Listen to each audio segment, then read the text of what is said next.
तो Friday night की शुरुआत होती है पुराने ही सेगमेंट से, जहाँ पे सोलो सुको वाली सेगमेंट दिखाई जाती है कि भाई कोडी रोड्स आते हैं और वो कहते हैं मैं तुम्हें एक्नॉलेज नहीं करूंगा और मैं समर स्लैम में तुम्हारे को चैलेंज करता हूँ, जिसके ऊपर ब्रूटल लड़ाई होती है और उसके बचाव में रैंडी ऑर्टन आते हैं। रैंडी ऑर्टन में बेफिजुल में पिटपिटा जाते हैं और वहीं से सेगमेंट स्टार्ट होता है। कोडी रोड्स के एंट्रेंस होती है आज की स्मैकडाउन में। कोडी रोड्स के एंट्रेंस में कोडी फैंस के साथ मिलते हैं, फोटो खिंचवाते हैं। फैंस भी उनको काफ़ी ज़्यादा पसंद कर रहे हैं, मतलब भाई क्योंकि स्टोरी लाइन का पार्ट है तो लोगों को उनकी थोड़ी सी चीज़ें समझ में आ रही है। उसके बाद कोडी रोड्स बोलते हैं, उनके वहाँ पे एक दोस्त आए होते हैं जो बॉक्सर हैं, उनका भी मैच होने वाला है 3 तारीख को। इनके कोरिडोर स्टार्ट करते हैं पुरानी सेगमेंट से कि भाई रैंडी मेरा बहुत अच्छा दोस्त है और मैं उसकी स्पाइनल इंजरी देख चुका हूँ, उसके बाद वो स्टिल मेरे लिए आया और मैं उसे पिटते हुए देख रहा था, जो कि मेरे लिए बहुत गलत चीज़ है। सोलो सोकोवा सबके जिम्मेदार तुम हो और समर स्लैम में मैं तुम्हारी बैंड बजाने वाला हूँ। तो तुम यह बात अगर देख रहे हो टीवी पे तो तुम समझ जाना तुम्हारी क्या बैंड बजने वाली है। कोडी रोड्स कॉन्फिडेंटली बात कर ही रहे होते, तभी वहाँ पे जेसन वॉलर एंड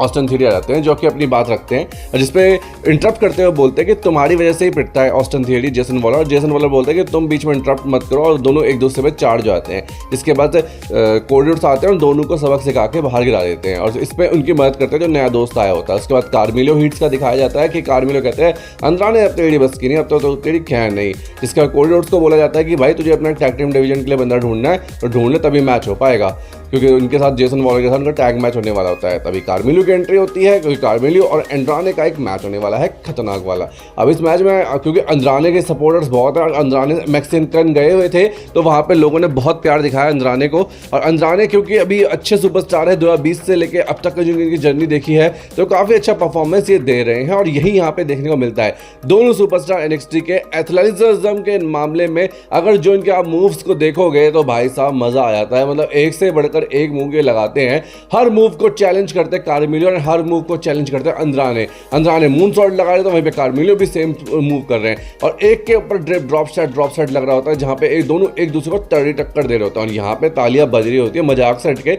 मैच अगर आप देखोगे तो मैच फीलिंग दे रहा है कि हाँ यार ये चीज़ पॉसिबली हो रही है, क्योंकि यहाँ पर कार्मिलो को भी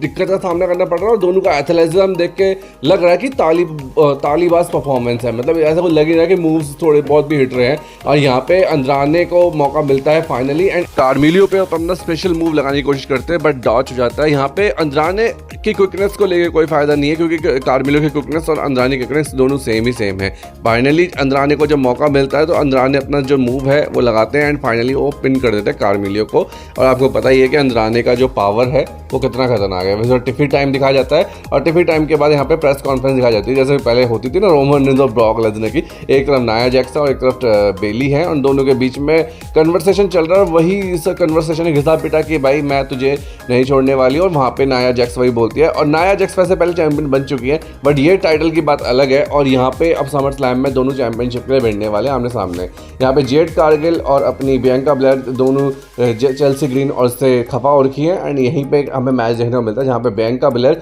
और जेड कारगिल आती हैं। और जेड कारगिल का परफॉर्मेंस, दोनों ही परफॉर्मेंस टैग मैच के लिए नहीं है, दोनों सिंगल्स मैच के लिए, बट स्टिल ये काम करिए। चेल्सी ग्रीन भी आ जाती है यहाँ पे और चेल्सी ग्रीन का तो एटीट्यूड अपना ही निराला है, बट उनके एटीट्यूड को तोड़ देने के लिए जो टीम है जेड कारगिल और अपनी बियांका ब्लेयर की, बहुत पावरफुल टीम है भाई। दोनों सिंगल हैंडल सुपरस्टार है एंड भाई पिन कर देते सीधा और क्योंकि सिंगल्स मैच में होता है और यहाँ पे अब टैग टीम डिवीजन के लिए मैच होने वाला है तो यहाँ पे जेड कारगिल काफ़ी ज़्यादा एक्साइटिंग है। और क्योंकि आपको पता है कि अब यहाँ पे अभी तक कोई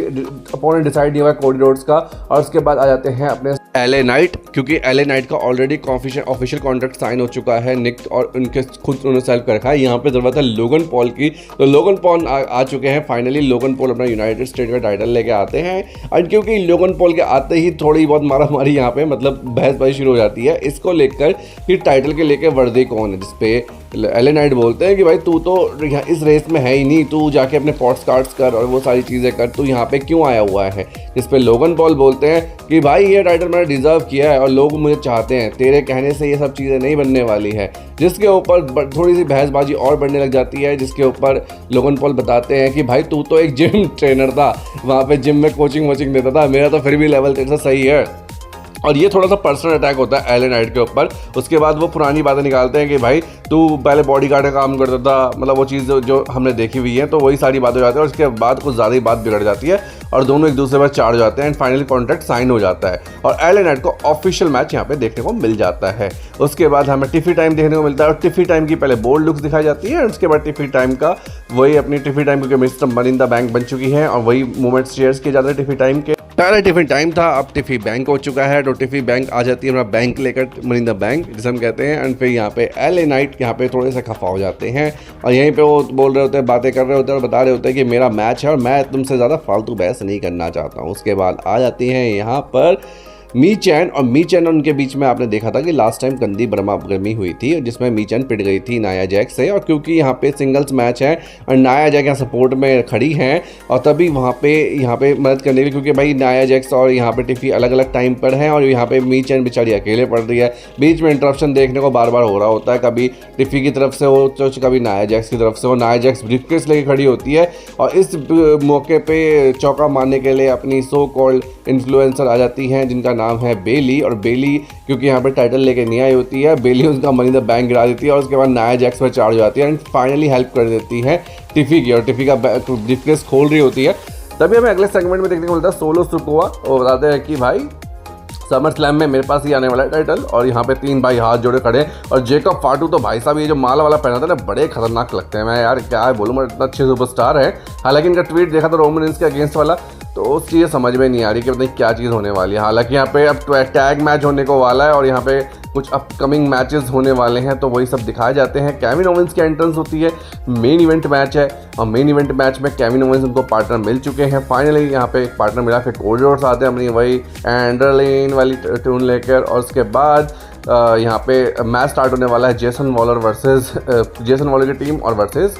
टीम कोडी। तो टीम कोडी आ जाती है, कोडी रोड्स भी आ जाते हैं और यहाँ पे जेसन वॉलर ए टाउन डाउन भी आ जाते हैं, और क्योंकि यहाँ पे मैच ऑफिशियल है और यहाँ पे दोनों का टैग मैच है। हालांकि इन मैच में मैं उम्मीद क्या करूं, बट मुझे यहाँ पे उम्मीद है सोलो सुकोवा की, तो वही चीज़ हमें आगे देखने को मिलती है नहीं मिलती है वो देखेंगे। तो मैच यहाँ पे ऑफिशियली लड़ते हैं, केविन ओवेंस अपनी पुरानी भड़ास निकालते हैं जो वो टैग में मैच में हारे होते हैं दोनों। यहाँ पे जेसन वॉलर और ये दोनों की परफॉर्मेंस यार कुछ खास मुझे लगती नहीं है, क्योंकि वो कभी गिर रहे हैं कभी मार रहे हैं। हालांकि केविन ओवेंस अच्छी पटकी देते हैं, अच्छा मारा मारी यहाँ पे करते हैं। एंड जेसन वॉलर का तो नेचर आपको पता ही है कि जहाँ पे भी उनको लग रहा होता है वहीं पे अपने दोस्त को आगे अड़ा देते हैं कि जिससे उनको चोट ना लगे, और यही मुझे लगता है कि ये टैग टीम टूटने का सबसे बड़ा रीज़न होगा, क्योंकि यहाँ पे कोडी रोड्स ने भी ये बात शेयर करी थी कि तुम तो सीधा भाई ऑस्टिन थ्योरी को फेंक देते हो, जो कि बहुत गलत चीज़ है, और यहाँ पे वो बात को इंटरप्ट कर देते हैं। हालांकि ऑस्टिन थ्योरी का जो रिएक्शन होता है वो उसी टाइम ऐसा होता है कि वो खा जाएंगे जेसन वॉलर को, और वही चीज़ यहाँ पे हमें देखने को मिलती है। और केविन ओवेंस फाइनली अपना मुंह लगाने की कोशिश करते हैं, फिर आते हैं कोडी रोड्स, क्योंकि केविन ओवेंस काफ़ी टाइम से लग रहे होते हैं एंड कोडी रोड्स कर देते हैं अच्छी खासी पिटाई,